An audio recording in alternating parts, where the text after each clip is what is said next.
চহৰ লামডিঙৰ মা শীতলা মন্দিৰৰ সন্মুখত আৰু আমাৰ অসমৰ নৰ্থ ইষ্টত চবকে ধুনীয়াকৈ হ'বলৈ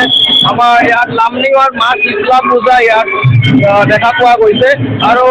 মই সৰ্বপ্ৰথম আমাৰ মা শীতলা মাৰ পূজা আৰু মেলাৰ খনৰ সম্পূৰ্ণ দৃশ্য দেখাবলৈ মই চেষ্টা কৰিম।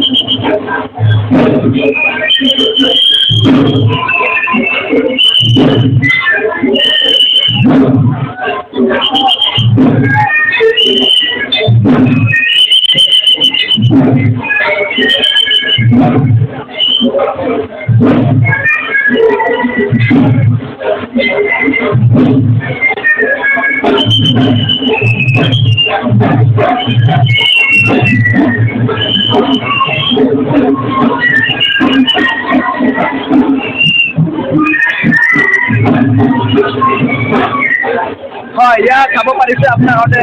লক্ষ লক্ষ ইয়াত মাৰ দৰ্শন